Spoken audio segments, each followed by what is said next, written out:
Welcome to Extra Take. Today we get to talk about something that is actually pretty near and dear to my heart. I began running cross country and track when I was 12 years old in middle school, and I kept doing this all the way until I was 22 years old in college. And I also coached track for a number of years at my old high school. It's no secret that specific countries dominate in certain sports in the Olympics. Canada has hockey, the United States has basketball and women's gymnastics. The former Soviet Union was a juggernaut in hockey and track and field. State-sponsored steroids probably helped.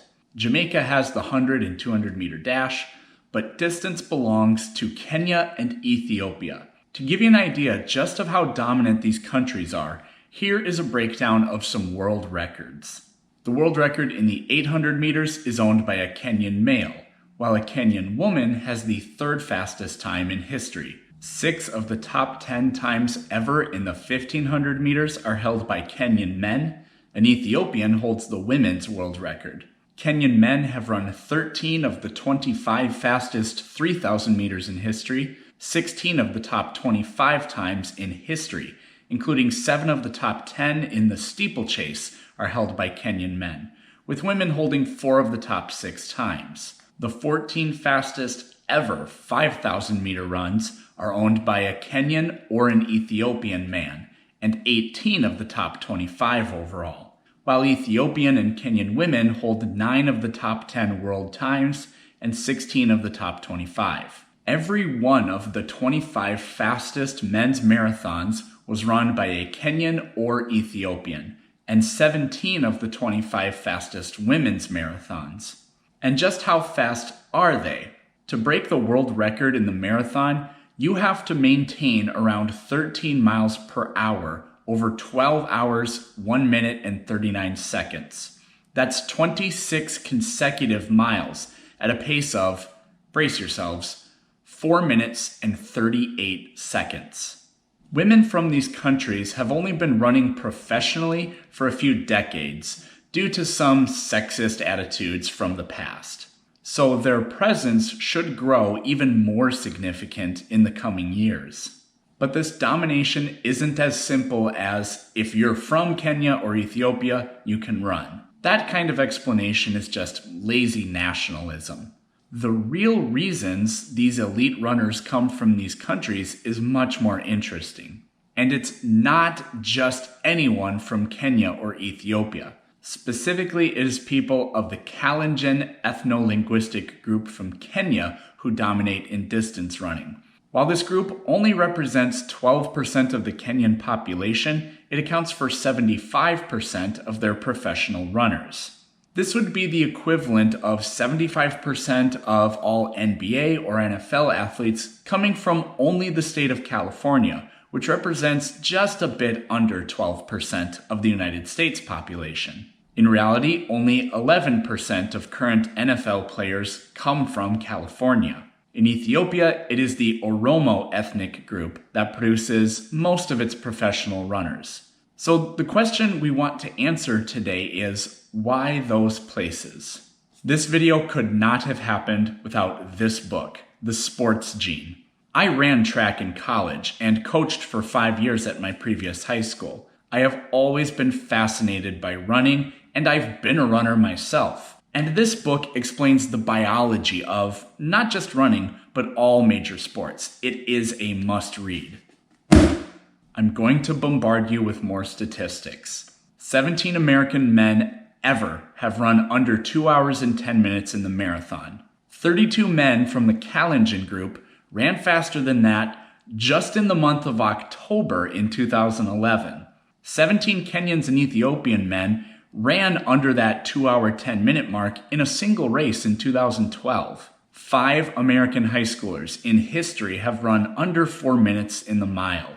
St. Patrick's High School in Kenya had 4 of them all at one time once. Wilson Kipketer, an alum from St. Patrick's, held the world record in the 800 meters from 1997 to 2010.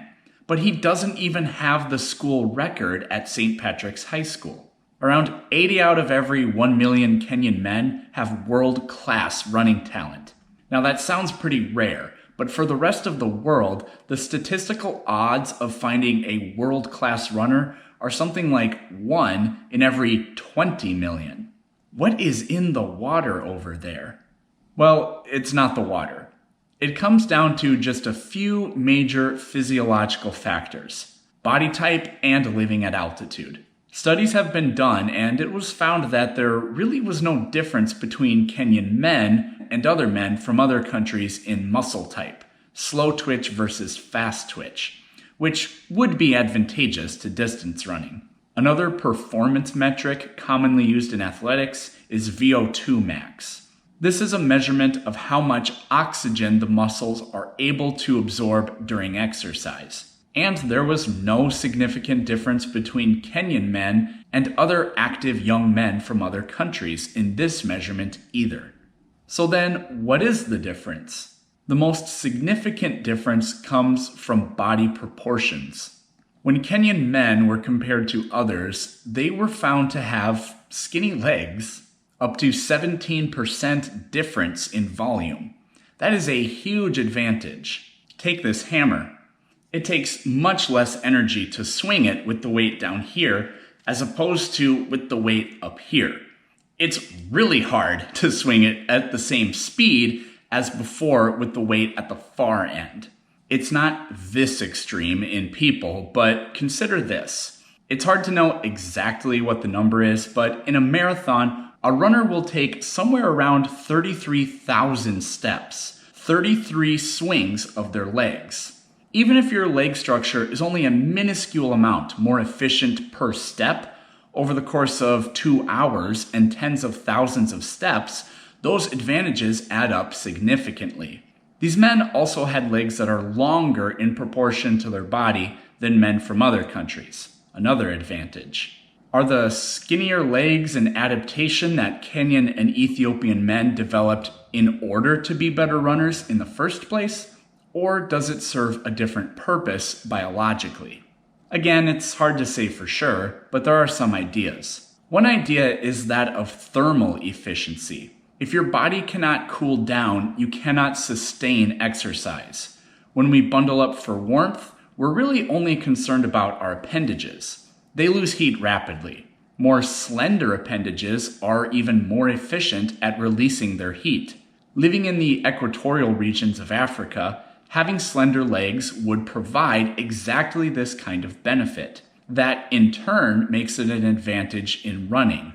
But the effects go further than being just a runner. There's actually another factor that I forgot. Culture. 81% of professional runners from Kenya had to walk or run a significant distance to school every day, upwards of 6 miles or more. Almost no professional Kenyan runner has children that become professional runners. Their success brings them wealth, and their children don't have to run to school. They can drive. Okay, so the final physiological advantage that Kenyan and Ethiopians have is their body's adjustment to living at altitude.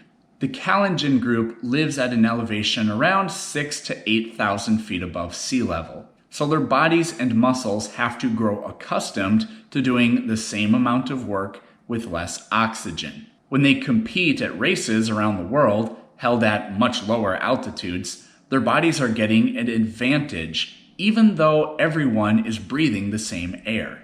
But this raises another question. Plenty of other people live at high altitude. The countries of Nepal, Bolivia, Chile, and Peru all have extremely high elevations in some places, but haven't produced a large number of runners. Why not? Well, there's more than one way to skin a cat, and there's more than one way to thrive at high altitude. People who live in Andean regions compensate for the lack of oxygen in their environment by producing vastly more hemoglobin molecules and more red blood cells. This sounds good, but it causes the blood to become more viscous, which can be life-threateningly dangerous, and it prevents the blood from actually circulating as quickly as it otherwise would. Yes, there can be a lot of cars on the road, but if the traffic is too backed up, nobody's going anywhere. People who live in Nepal and other Himalayan regions compensate for the altitude through different physiological changes. They have incredibly high levels of nitric oxide in their blood. Don't worry about what that is, but the effect is that it greatly widens the blood vessels of the lungs, making the blood flow more quickly, so oxygen is grabbed at a much higher rate. These people do not have higher hemoglobin numbers than people that live at sea level, so this adaptation is necessary, but it does not translate to an advantage in athletic performance. People who live in these regions also live at an altitude that is too high, higher than 11,000 feet. Adaptations to the cold include the retention of body heat, something that is totally counterproductive to exercise. Kenyan and Ethiopian runners do indeed have higher hemoglobin numbers, which creates one advantage, and we already covered how their body type, specifically the long, slender legs, creates the other major advantage. There's one final piece in this puzzle. The advantages in running may be a temporary phenomenon. The African runners have been living at altitude for much less time than people of Andean or Himalayan ancestry. More hemoglobin is a relatively simple body adaptation to achieve. The slender legs is a much more complex adaptation that would take much more generations to appear.